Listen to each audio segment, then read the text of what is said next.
Welcome to Sasi official. நடிகர் ரஜினிகாந்தோடைய உயிரை காப்பாற்றின பாக்யராஜ், இது சார்ந்து தான் இந்த வீடியோவில் பேச போகிறோம். அது மட்டும் இல்லை, பாக்யராஜ் யார், அவர் என்னென்ன சாதனை செஞ்சுருக்காரு, அமிதாப் பச்சன் இவருக்கே ஃபோன் பண்ணி ஒரு வாழ்த்து செய்தியும் சொல்லியிருக்காரு. அது இல்லாமல் ஒரு பெரிய இயக்குனர் அவர் பாக்யராஜுடைய படத்தை பார்த்துட்டு நான் கண்டிப்பாக டைரக்டர் ஆவேன் அப்படின்னு ஒரு சபதமும் எடுத்திருக்காரு. அது யார், இப்படி நிறைய சுவாரஸ்யமான விஷயங்கள் இந்த வீடியோவில் பேச போகிறோம். நீங்கள் சினிமா செய்தி தெரிஞ்சுக்கணும்னா நம்ம சேனலை சப்ஸ்கிரைப் பண்ணிட்டு இந்த வீடியோவை லைக் பண்ணியிருக்கேன். முதல்ல இயக்குனர் பாக்யராஜ், அவர் நடிகராகவும் இருந்தார், எம்ஜிஆருடைய கலை வாரிசு, அரசியல் பிரமுகராகவும் அவர் அறியப்பட்டவர். அதுக்கப்புறம் பார்த்தீங்கன்னா பாக்யா அப்படிங்கிற ஒரு நாளிதழும் நடத்திட்டு வந்தார். இப்படி பன்முக திறமை கொண்ட பாக்யராஜ் அவர்கள் நேற்று இறந்திருக்காரு. 2 நாட்களுக்கு முன்னாடி வரைக்கும் ரொம்ப நல்லா இருந்திருக்காரு. நேற்று காலையில் வாக்கிங் போயிட்டு வர வரைக்கும் அவர் நல்லா இருந்திருக்காரு.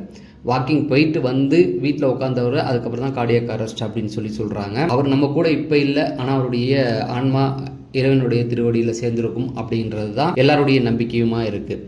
சரி, இந்த பாக்யராஜ் அப்படின்னு சொல்லும் பொழுது தமிழ் சினிமாவுடைய ரொம்ப முக்கியமான இயக்குனரில் அவரும் ஒருத்தவர்.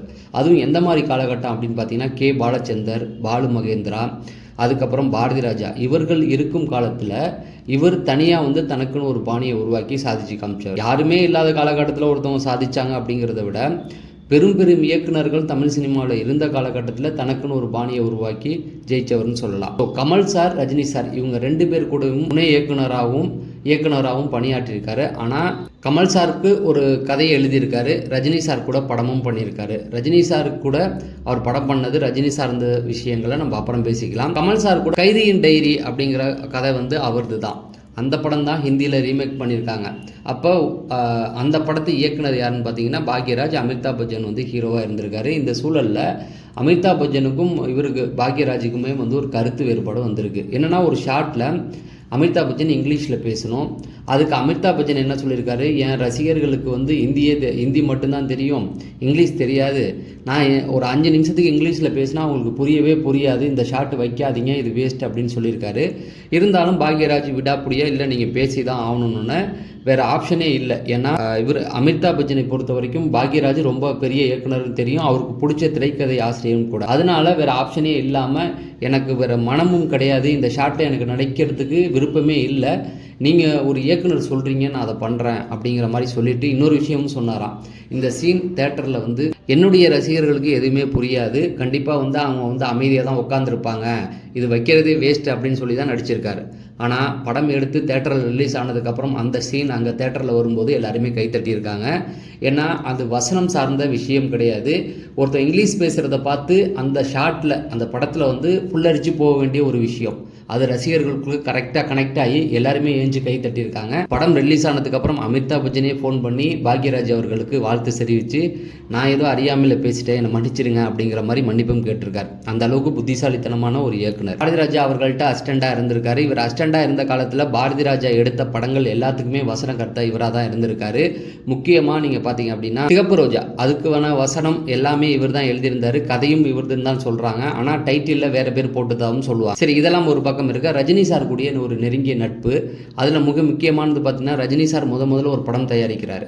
அந்த முதல் படத்தில் தன்னுடைய நடிக்கிறதுக்கு ரஜினி சார் நடிச்சிருப்பார், அன்புள்ள ரஜினிகாந்த் அந்த படத்தில். அதில் பாக்யராஜையும் நடிக்க வச்சிருப்பார். அந்த அளவுக்கு அவங்களுடைய ஒரு நட்பு இருந்தது. ஏன்னா அந்த முதல் படம் பார்த்திங்கன்னா 16 வயது நிலை, பாரதி ராஜாவுடைய முதல் படம். அதில் ரஜினி சார் நடிச்சிருப்பாங்க. அதில் இந்த இது எப்படி இருக்குது அப்படிங்கிற அந்த ஒரு டைலாக் ரொம்ப ஃபேமஸ். அதை ரஜினி சாருக்கு சொல்லி கொடுத்தது இவர் தான். அந்த டைலாக்கு சொந்தக்காரும் அவர் தான். அவரே எழுதி இதை எப்படி சொல்லணும் ரஜினிகாருக்கு சொல்லி காமிச்சிருக்காரு. அதன்படி அது ரொம்ப ரீச் ஆகி அது ரொம்ப ஃபேமஸாகவும் ஆயிருக்கு. அதே போல் அந்த சப்பானி கேரக்டர் பேசும்பொழுது இழுத்து பேசும், அதையும் பாரதி ராஜாவுக்கு ஐடியா கொடுத்து பேச சொன்னது பாக்யராஜ் அவர்கள் தான். சரி, இதெல்லாம் இருக்கும்போது ரஜினி சார் ஒரு படத்தில் நடிக்க மாட்டேன்ட்டார். அதாவது ரஜினி சார் ஒரு மேடையில் பகிர்ந்திருந்தார். என்னென்னா, நான் பாக்யராஜுக்கு ஒரு கால் ஷீட் கொடுத்துருந்தேன்னா அவர் இன்றைக்கி கடங்காரனாக இருந்திருக்க மாட்டார், ஆனால் நான் கொடுக்காது என்னுடைய தவறு தான் அப்படின்னு சொல்லி. அதாவது இந்த வேட்டியை மடிச்சுக்கட்டுன்ற ஒரு படம், அந்த படத்தில் ஒரு மெயின் ரோலில் ரஜினி சார் நடிக்க பாக்யராஜ் முயற்சி பண்ணியிருக்காரு. ஸோ அந்த படத்தில் ரஜினி சார் நடிச்சிருந்தால் அந்த படம் ஹிட் ஆகிருக்கும். ஆனால் வேற ஒருத்தர் சரண் பாபுவோ யாரோ வேற ஒருத்தர் சரண்ராஜ்னு ஒருத்தர் நடிச்சிருந்தார். அதனால் அந்த படம் பெரிய ரீச் ஆகலை, அது ஃபெயிலியர் ஆகிடுச்சு. அதனால் கடனுக்கு ரொம்ப கடன் தொல்லைக்கு ஆளாயிட்டார். அதை குறித்து ரஜினி சார் பேசும்போது ரொம்ப வருத்தப்பட்டிருக்கார். இப்படி தான் ரஜினி சாருக்கும் பாக்யராஜ் அவர்களுக்கும் ஒரு நெருங்கிய நட்பு இருந்தது.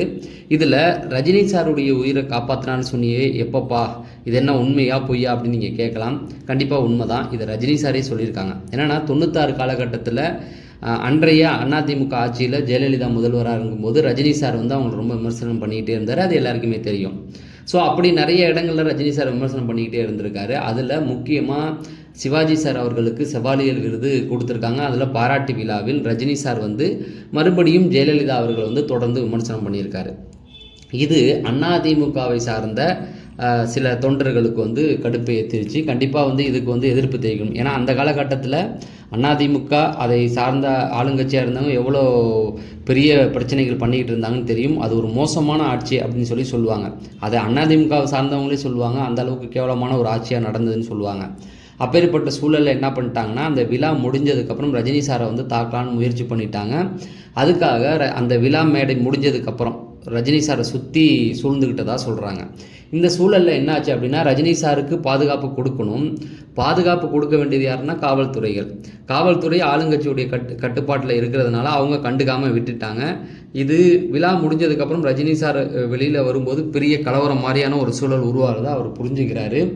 இதில் இன்னொரு விஷயமும் அவருக்கு புரிஞ்சிடுது. என்னென்னா, காவல்துறையும் இதுக்கு வந்து நமக்கு பாதுகாப்பு கொடுக்க போகிறதில்ல, கண்டிப்பாக நம்ம தான் நம்மளை காப்பாற்றிக்கணும் அப்படிங்கிற ஒரு சூழலுக்கு தள்ளப்படுறாரு.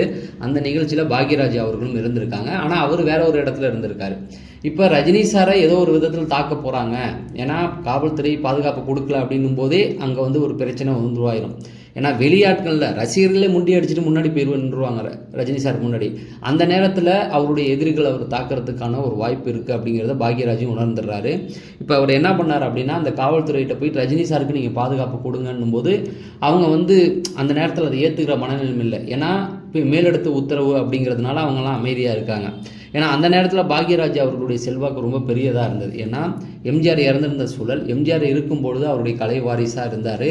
ரொம்ப பெரிய செல்வாக்கும் அவருக்கு இருந்தது. எம்ஜிஆருடைய நன்மதிப்பு பெற்றிருந்ததுனால எம்ஜிஆருடைய ரசிகர்கள் மற்றும் அவர் ஆதரவாளர்கள்லாம் பாக்யராஜுக்கு பெரிய மரியாதை வச்சுருந்தாங்க. அதனால் அந்த சூழலில் அவர் ரொம்ப பெரிய இடத்துல இருந்தனால அவங்க ஒத்துக்கலை அப்படின்னோடனே உடனே பாக்யராஜ் இன்னொரு வார்த்தை சொல்லியிருக்காரு, நீங்கள் மட்டும் இப்போ பாதுகாப்பு கொடுக்கலன்னா நான் ஒரு இன்டர்வியூ கொடுப்பேன் நாளைக்கு.